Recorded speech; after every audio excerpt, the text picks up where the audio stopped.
Hello and welcome to an episode of The Brain Game Changer, how heartfelt stories, awareness and education can change the game.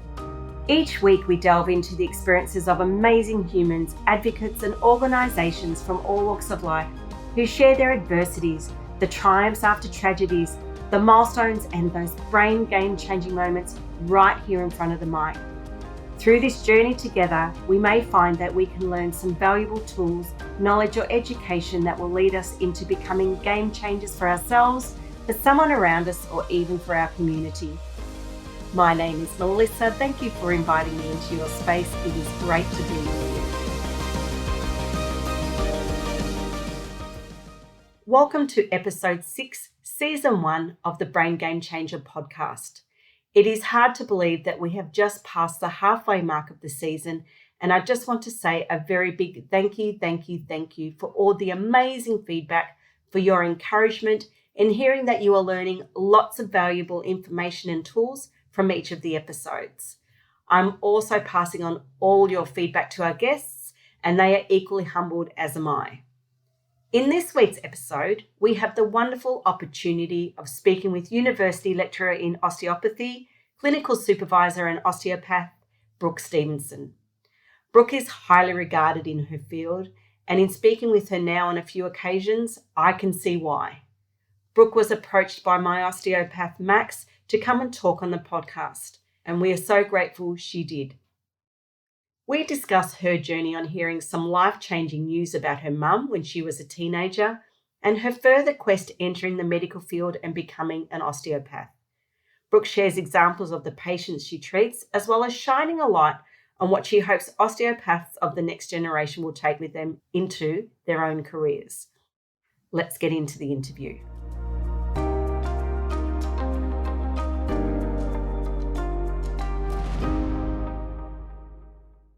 Good morning, Brooke, and welcome to the Brain Game Changer podcast. It is great to have you with us. Likewise. Now, there's many layers and many hats to you and your experience. You are a university lecturer, you're a clinical supervisor as well in that role, and you're also an osteopath who specialises in neurological disorders.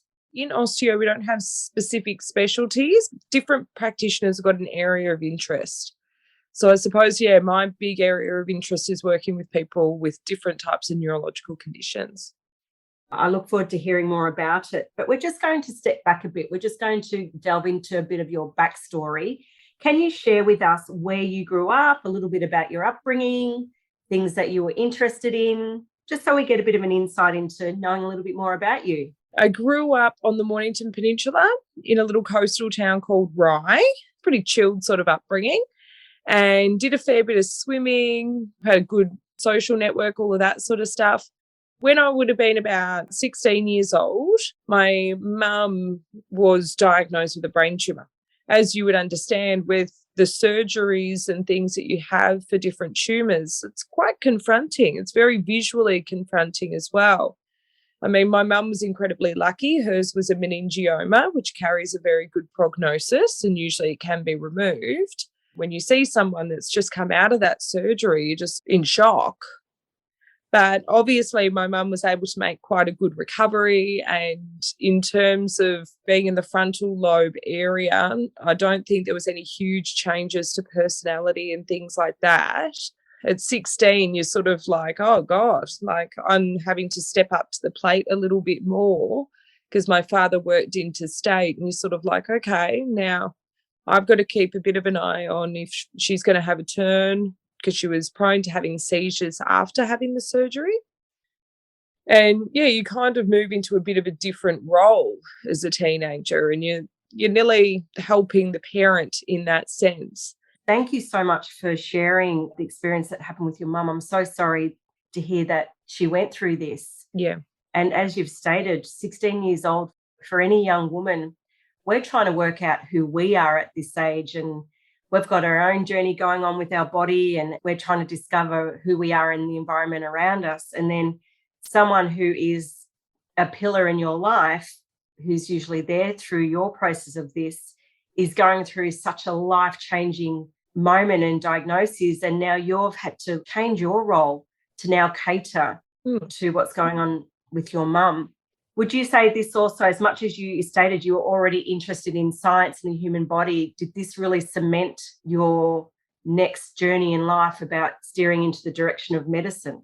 When I was at school, I was always really interested in the subjects that focused on the human body and into your sciencey sort of stuff as well. So I was always into chemistry, physics, biology, those sorts of subjects. In terms of the people that were looking after Mum in hospital, her doctors, her care team, I always looked at them as being a little bit superhuman in a sense. They are. You look and even say her neurosurgeon, and I remember he would come by after the surgery every night at like 8 o'clock at night, check in on how Mum was doing. And you'd sort of look at him almost like, wow, you're nearly like a hero.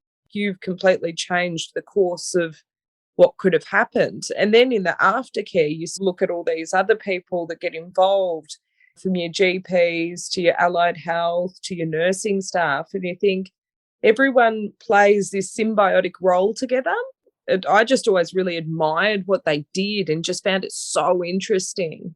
The fact that you could have a teeny tiny little mass in one area of the brain that completely changes so many facets of you, like your ability to recognize a face or your capacity to remember a name. And that can be just one teeny tiny lesion in one little spot. And I remember just finding all of that stuff just incredibly interesting and quite empowering. If you can understand how something works, then you can ultimately be able to help a bit more effectively too.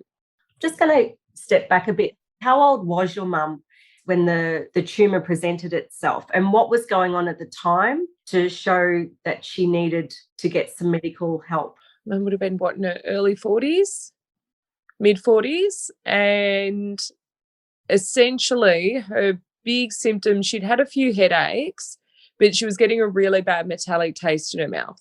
You know, she was like, could it be dental? Could it be whatever?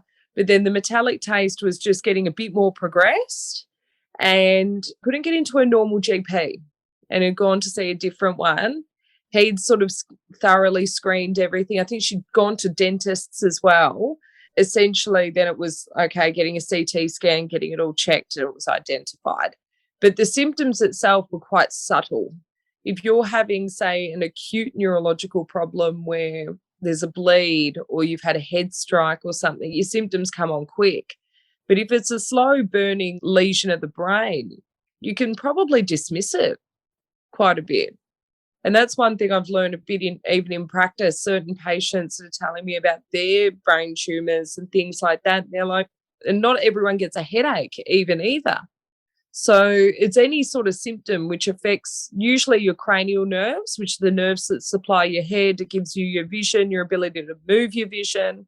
Depending on where the location of the lesion is, those will be usually your symptoms. So it'll be maybe double vision, waking up with nausea, vomiting improves the headaches, vomiting improves the nausea, things like that. But it can be so vague and be so slow burning too. And I think the hard thing too with neurological conditions is that, as you'd understand, it doesn't just affect your senses and your motor strength and everything. One of the other symptoms that can come in is your mood. Mm. You know, some people can get incredibly agitated. You can become delirious. You can become depressed. And sometimes with those sorts of problems too, they're a diagnosis in themselves, a mood disorder and everything. But I guess if you've got mood changes with these other things going on, then it probably needs to be seen to. How long was your mum in hospital, and how long was the whole recovery process? I think the difficult thing when it comes to any neurological condition is the recovery process isn't black and white. Yes, so true. In hospital for, I think it would have been a week after having a craniotomy performed. But then the recovery process is forever, in my opinion, because a lot of people after having a craniotomy can be prone to epilepsy, and Mum did sustain epilepsy in it. And then it's all about the management of that. And that, in a sense, is a part of the recovery process too. It's not just as soon as the skull heals kind of thing. It's an ongoing thing.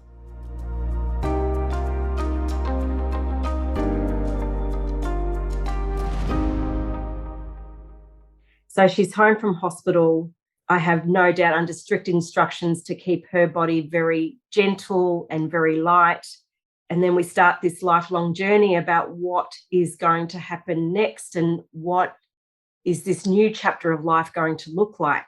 Yeah, definitely. My mum's outlook is incredibly admirable. She was able to go back to nursing and she was able to do so many different things. And I think given her diagnosis and what she'd gone through, I just remember thinking you're nearly superhuman with what you're doing.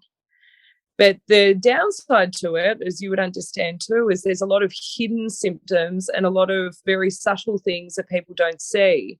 And in a way, when you've had a visual surgery to something, people are a little bit more aware. But then I think for people who don't understand these conditions, to understand it doesn't just heal. Healing's continuous and it takes years. It's so true that you say that.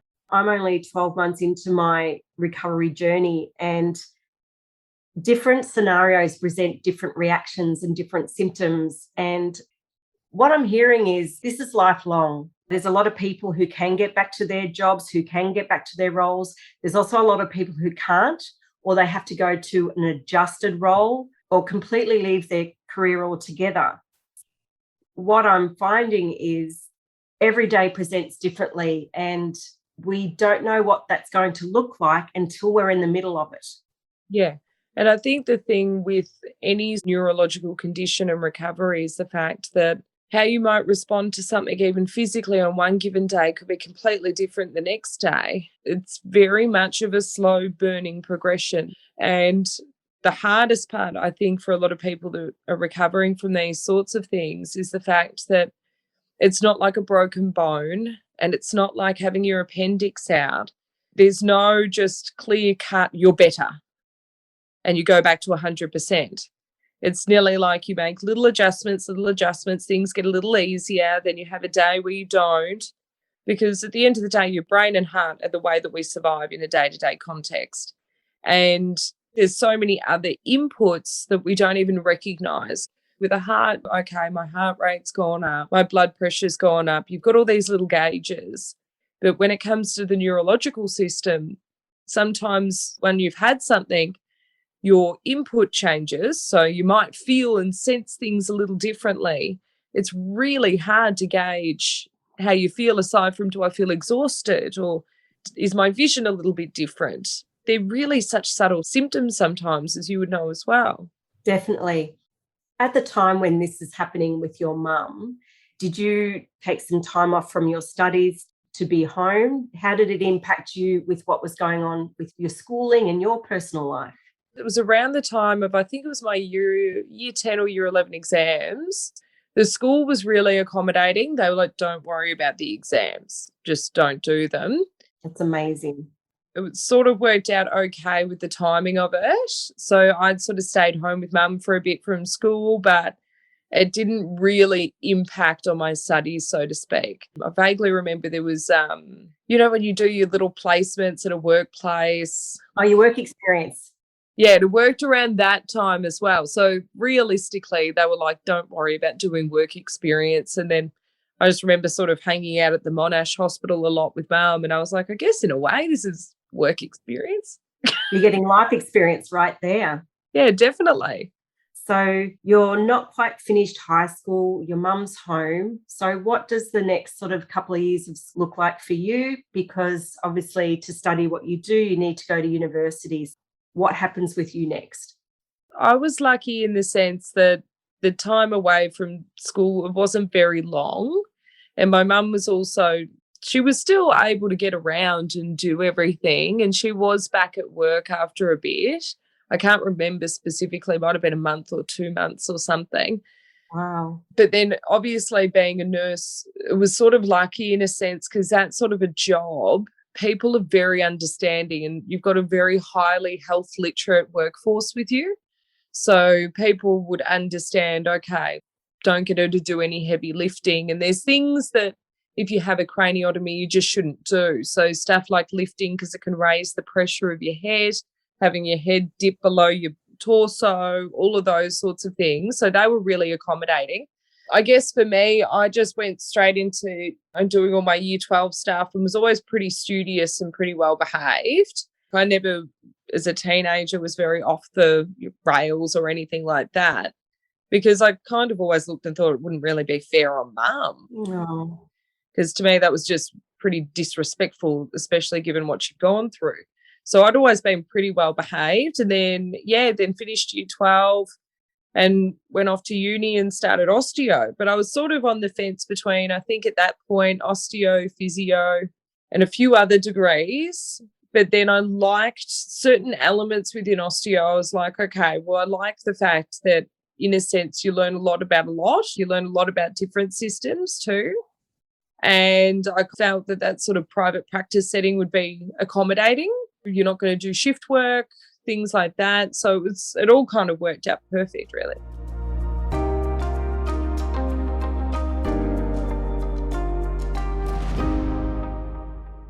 So we get to a special moment where you graduate. Mm-hmm. Your official degree is called It's a Bachelor of Clinical Sciences with a Master's in Osteo. So I hope you celebrated that milestone. Yeah, it was great. I think the good thing about our degree is it's quite small. So especially when I went through, it would have been maybe about 75, 80 graduating students. So you were quite close-knit and everyone supported each other. We were all friends with each other and everything. And it was a really good community to be a part of. So we're pretty lucky in our course, and you learnt from some pretty amazing people that shape how we look at things. I guess it also must have been a really proud moment for your mum. You shared such a game-changing moment. Now you had the baton and you were passing on not just knowledge, but you had lived through a life experience with a loved one in your family. Definitely. And I think my mum's always been such an amazing supporter, and she's brilliant to talk to. And I think when you go through a trauma like that, perhaps the normal day-to-day mundane hiccups you have in life aren't too big of a deal. So true. I hear you there. Before I had my brain hemorrhage, I used to worry about the most ridiculous of things. And now I listen to people and what they're worrying about. They sweat over the smallest of things and exert their energy into things that could be utilised in a different way. And I'm the first to put my hand on my heart and go, I've been that person. I've been that person for many years. But it does. It really changes your lens towards life. You realise how precious it is. You also realise how quickly it can change and it can be taken away from you. Definitely. And I think as well, like there's something to be said for the concept of a bit of a survivor's euphoria. You know, the reality is you've lived through something so traumatic, and also something that if we were to have lived, let's say 50 to 100 years ago, those conditions we might not have survived from. So you graduate. Yep. Where do you start practicing, I should ask? So I went into a couple of different private practices, just sort of mainly looking at musculoskeletal complaints, which was still really, really interesting and I really enjoyed. Still enjoy seeing people with a mechanical neck problem or a low back problem. But I suppose the people I really gravitated to and really resonated with in that setting was more patients that had survived these sorts of big events or that sort of stuff. And you're dealing with the musculoskeletal manifestations, you could say, of a neurological problem. So really had a bit of a niche with people who'd had spastic paralysis or people who'd had fasciculations or people who twitch and those sorts of problems as well. And I really found it incredibly interesting to work with those patients too. Like it was very much of a reciprocal relationship. I got something out of that, definitely, from those people. After probably would have been maybe 4 years of private practice, started doing a bit of work for the university. I was put on initially to work in the radiology area, so teaching students how to read and interpret x-rays. And then it manifested into me helping out with different subjects. So I'd worked across a really broad amount of subjects. A lot of it was clinical diagnosis, which is how you assess different systems. So some of it was cardiac, a lot of it was neurological. This is how we assess reflexes. This is how we assess, myotomes, which are the muscular component of a nerve. This is how we look at the sensory system. And so you were just reinforcing, going to the uni a couple of days a week, working in private practice a few days a week. then I just started to really get intrigued with working with these sorts of patients, and also working with the students was really validating too, because you sort of watch them understanding what's going on, not just within the capacity of being able to tick the boxes for your exams, but also learning about these systems and how manifestations can occur from them too. You've highlighted all the different areas that are of interest to you. When you're lecturing, what is the information that you're paying forward? What is it that you want the next generation of osteopaths to go, I really want them to grab this with both hands and take it with them into their careers?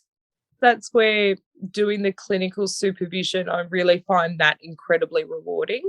So we have a student clinic, and that's where I met Max properly and everything. And so we've got our students that are in their 4th and 5th years of their master's degree. They've kind of got a external clinic, which is up in the CBD. So if anyone needs to have sort of discounted osteo treatment, it's a great place to go to. But that's where our students start to actually get patient-facing stuff, and they start to work with patients. That's one part of it I really, really find rewarding in the uni sector, because it's not a case that you're actually teaching them something from a textbook. You're actually showing them this is the actual manifestation of that problem. Like, so we've got a lot of patients that come from the community sector who might have had a range of different conditions, even ABIs, stuff like that, that you're sort of like, okay, guys, I know you've read about it, but this is actually what it looks like. And then helping and assisting them to formulating how they're going to help manage that person. But I think the big thing that I really like to focus on with my students is seeing the person as a whole. As much as what we deal with in our side of things is very much the physical manifestations of conditions, and by no means are we psychologists, but what we can also offer a patient is a confidential ear, someone that they can talk to, and also someone that's not necessarily going to give them advice in that realm. Because the hard thing is when people are recovering from an injury, and especially after neurological events, they're probably in a bit of an awkward position in the sense that you've got a lot of appointments, a lot of people asking questions about your sleep, about your twitching, about your muscle strength, what things do you find hard? But I think in terms of having people to talk to, it can be a little bit lonely, because as much as you do want to talk to these providers, often you're on very tight times. Your neurosurgeon's not there to provide that support. Your neurologist is there not really to provide a huge amount of support in that way. Your GP definitely does, and your nursing staff and everything. But it can be very hard because you don't want to communicate with your loved ones necessarily the things that you're frightened of, because you're also trying in a weird way, comforting your loved ones about you. Coming back, the big thing I want our students to understand is if we're going to provide holistic healthcare, you've also got to take into account that biopsychosocial element to someone's recovery, and that we can integrate with other practitioners so that people who may have had a head injury and may have some difficulty with short-term memory don't have that responsibility with us. They can come in. It's a space that you're going to be looked after. Things are going to be well controlled. You're the focus.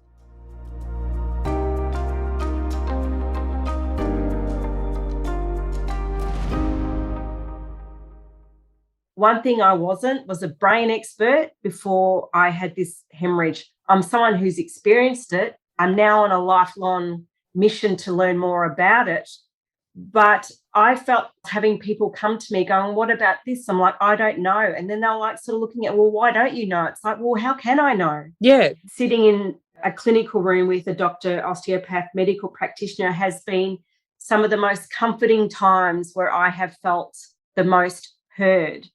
Going through this recovery is the loneliest time I've ever experienced in my life, because you constantly experience every day in the unknown. Yeah.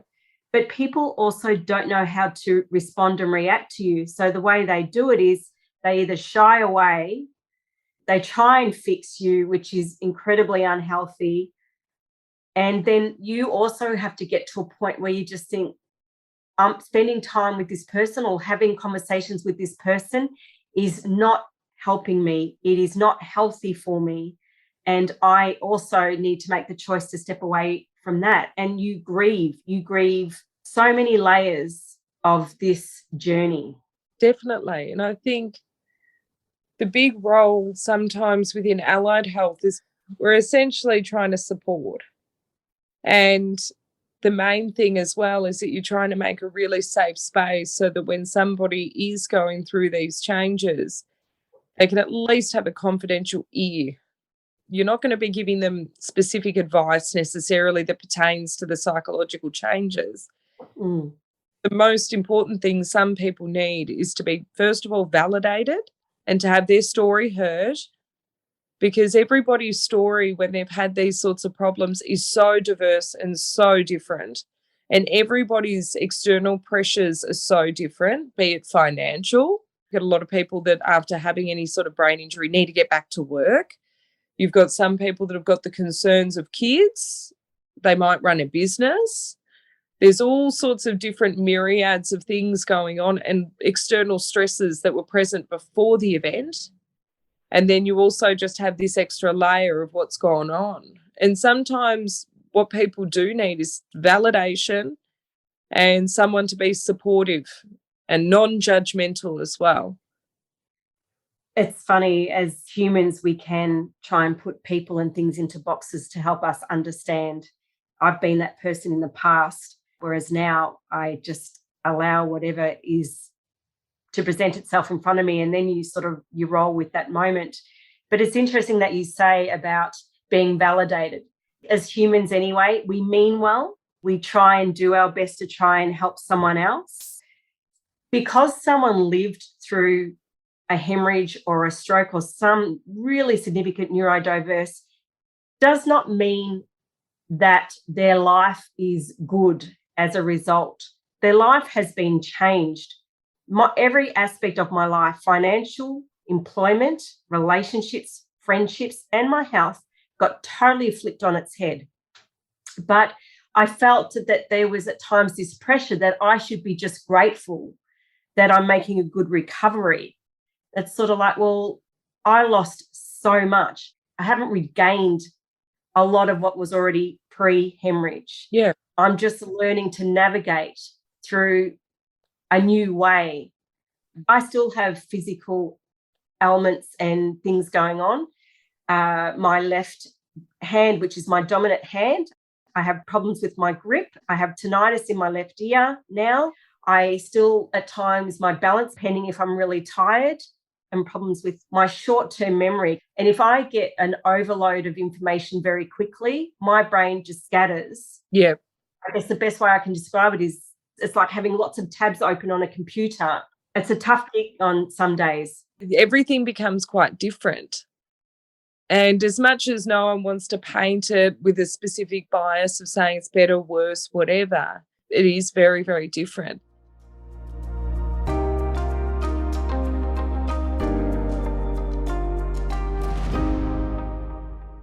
From what I've seen, even in private practice, there becomes this awkward point at like a year, 6 months to a year, where I suppose the person's out of their very acute risk phase. For stroke, it can be up to 5 years. You're still in a high risk, but things are starting to look a little bit better. And people do sometimes start to forget a little bit too. You're starting to go back to work. The ball's rolling, definitely. But I think for the person going through it, they're aware that maybe 5 days a week's too hard, and maybe what they used to jam pack into a day can't be done anymore. And you can't go to the gym before work every day because you might not be able to get up at 6. And all of those sorts of things really adapt. The difficult part can be with your support networks. I don't know whether it's the case that people are just so overjoyed that you're alive and that you're here and you seem very much the same. But I think at times they can kind of not forget, but I don't think that those symptoms no one can know unless they're inside of your mind. So true. And we as people, we feel a lot of guilt in regards to complaining about those things too.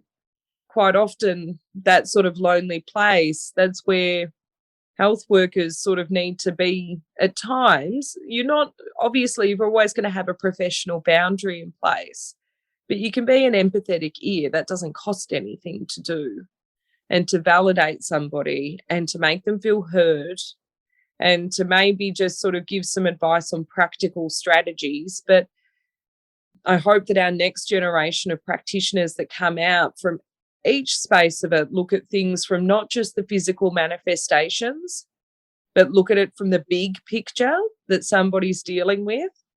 Those things that you described before, they're affecting you every day. Every day that comes into play.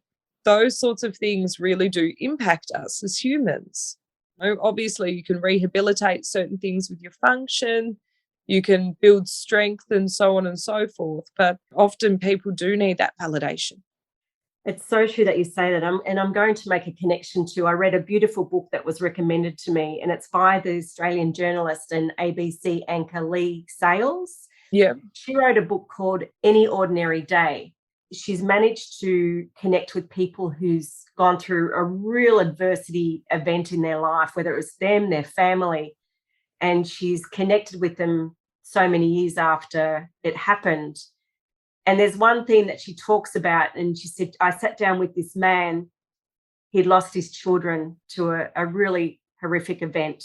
Mm. He said, I was walking down the street and I saw someone I know in the distance who saw me, turned around, and he said, I saw them running off in a different direction. And he said, it was very clear that they did not want to deal with me. But he said, there is so much comfort in someone just showing up. And he kept highlighting the word showing up. You don't even need to say anything, but just the power in someone showing up, knocking on your door. They're just saying, I'm here for you. It's hard when people don't even want to do that. It's really hard. And I think the big thing that I think is really important is friends. They also get a little bit educated in what's going on. So if they're going to commit to be there, try and get a bit more understanding too, because it's not always the case, and you would probably find that with yourself. You don't necessarily want to sit there and actually talk about the trauma of what you're going through. But sometimes it's nice to have someone accompany you with your hydro, or it's good to have somebody there that can give you a bit of a hand making some meals and things. Mm. Sometimes it's a silent pillar of support that can give you the most assistance. And not everybody's a talker. We've all got friends that you sort of like, oh, they're terrible to talk to, but they're very practical. And sometimes those people can come out of the woodwork really well during these times. The difficult thing that does happen is because you've gone through a life-altering event, sometimes people do make a few culls of people out of their lives as well, because it's that give and take of friendships. And there are some people are a taker, and then after a while of going through what you've gone through, you're sort of like, wait a second, you've not supported me that much, and this is a big thing to me, so you've got to go. I'm a social being, and I've always been that person who liked to stay in touch with people. I was always the one who rang. Yeah. I was always the one who rang someone to say, hey, how you going? And I'm a divorced woman. I don't have children. That wasn't a lifestyle choice. It was circumstances. I'm okay in my skin about that because I'm a primary school teacher. So I feel like I provide a mothering and education role in a different way. And I've always been that person to sort of accommodate people with their families and work around them and doing that. And that's okay. But what I observed is when I was on my knees and when I really needed some help at times, the phone's quiet. Mm. What I worked out is, like you say, that giving and taking. And I'm not saying I've been a perfect friend all the time or anything, but it just makes you realize, okay, well, I'm the one who's investing into this friendship progressing in the way it is. And the reality is can't do it now, and I'm relying on support. And this is the version of the friendship that's presented itself. And I have to take a look and observe it, whether it's going to still be a part of my future. And I think, say, for example, when a good friend does have a child, quite often we make the accommodation, okay, I need to pop over there for a coffee. We need to try and make it a little bit easier on them. It's no different to somebody who comes out of hospital with a problem like this. you've got to think, okay, yeah, sure, the person might look well and they might be stable, but maybe I need to pop around there for a coffee. I can see that maybe the kitchen's a bit messy. Maybe I can just start tidying things up. So it's no different in some ways to when women come out of hospital with a newborn. You've also got a milestone event, and it's a time that people can come and support. In these moments as well, like the people you've known for a long time or even a short time, you also see the most amazing and unexpected people show up. I had a beautiful friend who had only known for a couple of years. She would come and meet me, take me for a walk. There's even times she came around and she was hanging out my washing. I just didn't expect that she would do that. That word expectation and expect, I've had to learn a lot about that meaning as well, because I've had the most beautiful, amazing people show up in ways that I just didn't think possible. A friend who I met through another friend. I mean, this woman works full time. She's got 3 kids. She's building a house. And as much as we haven't seen each other in person in a couple of years, she always checks in by phone. Yep. She always checks in by a message, or we leave little video messages on each other's face message or whatever. And it's those things that matter. It's amazing how much small pieces of acts of kindness or acts of thought can go a long way. I feel like as a society, and maybe especially in the last couple of years, we've become a little bit disjointed with that. I think the difficult thing too is when you're recovering from that, people still have the memory of you when you were really healthy and well. I had a patient that was recovering from a stroke, and it did happen during the 2021 lockdown. So she sort of said there were some friends and even family that I hadn't seen for a couple of months before it had all happened. But then on top of it, I think it's a very hard question to ask for help. Some people with all the restrictions and so forth felt even more reluctant to ask for help. You know, you were sort of thinking, oh, you know, it's going against the rules and stuff like that, even though we were allowed to provide care. Or in the case of some people too, they were thinking, oh, I work in a job which is being exposed to a lot of people, so I feel a bit guilty going to see someone.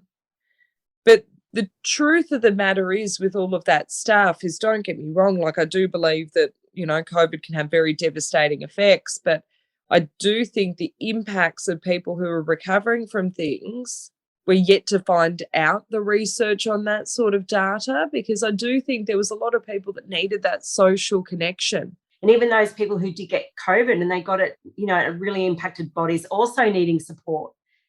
I know that some people get very blamey about it, but there was nothing people could do about it, you know. But I think now that we're on this other end where we're living with it, as much as obviously, you know, we've still got to be very mindful, I do think it's important that those social networks pick back up a bit more. The mental health side of things as well, I think all of us could, on the top of our heads, list 3 to 5 people we know who struggled in those lockdowns, and some of which were struggled and were hospitalised. When we know that someone's struggling, obviously you're not too sure, whether it be physical or mental, how to reach out to someone, you know, and especially when you've been told about it from somebody else, not the person directly. Then you sort of think, well, I'm not too sure. Do I reach out to them? Do I not? Because they might not want me to know that they're in that situation. But I always have been of the belief that reach out.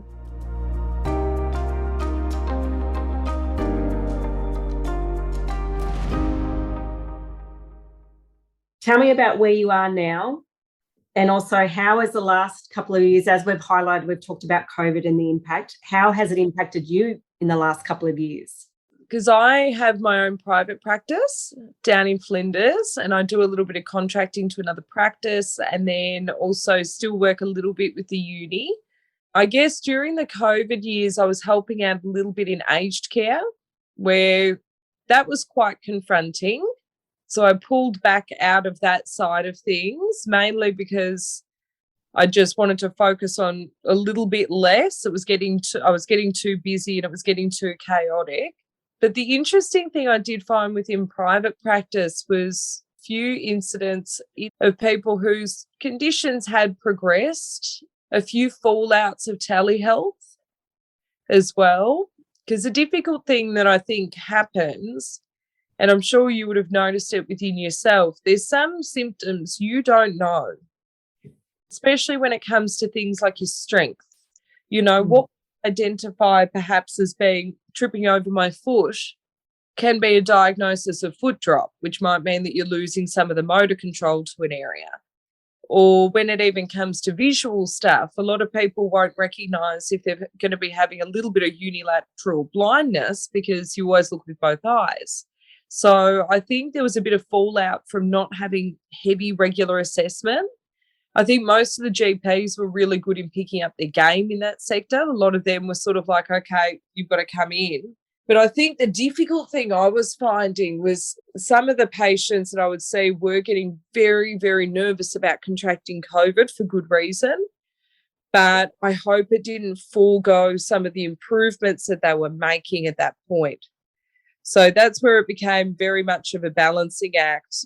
And I remember one patient of mine with a disability sort of describing, and so he's in a wheelchair, he was sort of talking about how even with his condition, he was getting regular physiotherapy twice a week just to assist in keeping some muscle tone and things like that. And then I remember it was during the peak of the 2020 lockdown, he was sort of like, well, the physio sort of said he doesn't feel too comfortable at the moment coming to see me. And I was like, okay, have you had any description of why? And he's like, well, he's just nervous he's going to give me COVID. And so I think some of the fallout that happened in the last 2 years meant that we had to not necessarily practice out of scope, but you had to sort of upskill and get a bit more proficient, especially because prior to COVID, a lot more of my focus was with your neurological conditions, how to work and do more manual therapy treatment, for example. So I had to push a lot more in terms of the rehab because I was noticing patients were very reluctant to have more than one provider. And before COVID, you'd work in a team. You'd have the physio that would do the exercises. I'd do the manual therapy side, OTs dealing with this, this, and this. Whereas I noticed with all of the COVID stuff, a lot of people were like, well, let's minimize exposure to multiple professionals and we'll focus on having one person that does a bit more. So I suppose I was doing a lot more with exercise-based rehab than probably previous to COVID. It was probably more focused treatment with fewer clients as well. There were also clients that their conditions were more progressive and their physical conditions were far more advanced as well. So it was good in the sense that it was very good experience and it's definitely given me tools that I'll take ongoing. I think it would be very, very isolating for those that were with a disability, even more so than normal. So true. That's probably one thing that I heard a lot about in regards to disability. People were trying to get to a supermarket. And even though there's online shopping, but they've never used online shopping before or a computer. There was so many just everyday life-flowing experiences that we take for granted was severely impacted in the last couple of years. And the interesting people to sort of chat about that with doing work with people with Parkinson's or people who are older and have had strokes and things like that. I've got some patients that are in their 80s, one or two that are in their 90s. And it's interesting to seeing their mindset on a lot of the COVID things. So I had one particular lady who, she's a little bit impulsive, but she's quite funny. She's in her late 80s. She's like, if the police pull me up, it is what it is. Her theory was that she also knew that she was on borrowed time with her condition. She knew she was already going to be following all the isolation things, but her big thing that she did do the entire way through was drove outside of her 5Ks to just go for a walk. Oh, wow. Just that was her point of rebellion, I suppose, with it. And that sort of age group as well, you look and you think, gosh, it would be very challenging if in your twilight years you'd wanted to travel and you had all these plans to be around the children, great-grandchildren, everything like that, and that all gets pulled back.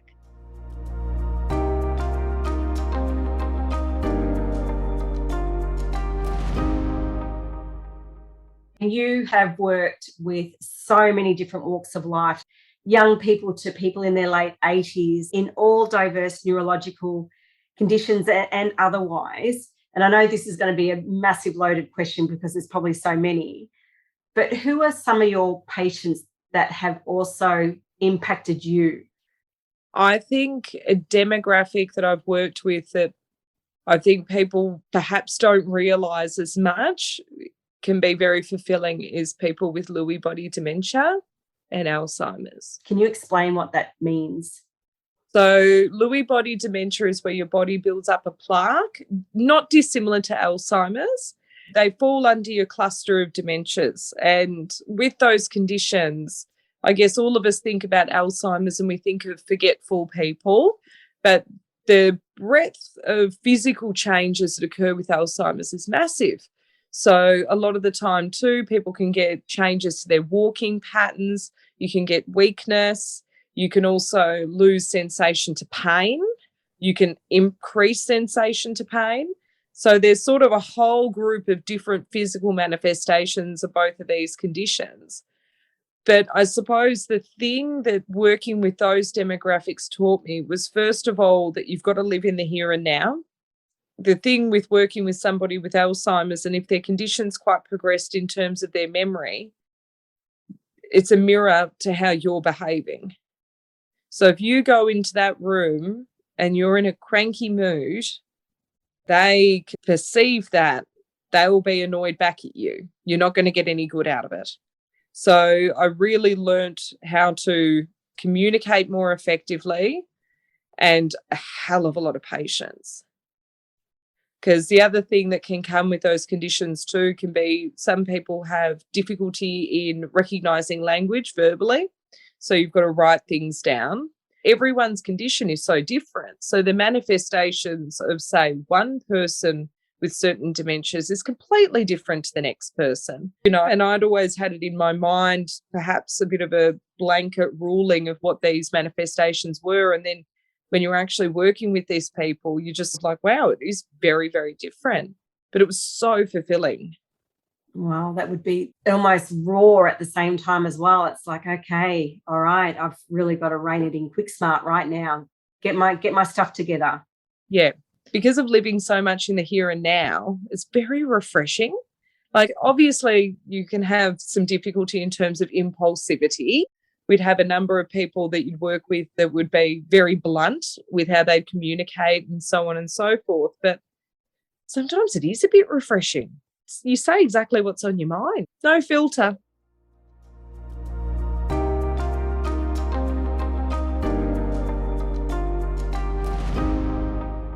You've really touched on so many different aspects of your career and also sharing your personal reflection of it all. It's been really amazing.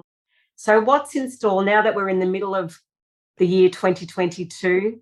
We're trying to find our way to what a new community and a new way of life looks like post-COVID. What are some things that you're looking forward to doing, or what are some milestones or goals that you're hoping to achieve for yourself? At the moment, I'm sort of just enjoying being back to the normal things that we can do. I'm still finding myself getting excited to go to a restaurant and go out for dinner and everything. So I'm sort of enjoying those components of being out of this. Hopefully I'll try and get a trip in at some point this year, but I'm not terribly stressed. Probably focus a little bit more on the self-care element for me. Doing a bit more exercise, looking after myself and learning a little bit more about balance. As I've noticed, a lot of people who work with people who've got these conditions is burnout. And I do believe that that's a part of the reason why you look in aged care and you look in rehab facilities and so forth, there is such a shortage of staff. A lot of the people who've worked in that space for this whole 2 years of mayhem are just burnt out. So I'm kind of scaling back a little bit of work just to focus a little bit on my own, my own well-being and so forth. But then hopefully I'm giving a little bit of motivation for our new graduates coming out to work in this sort of a space because it is so rewarding.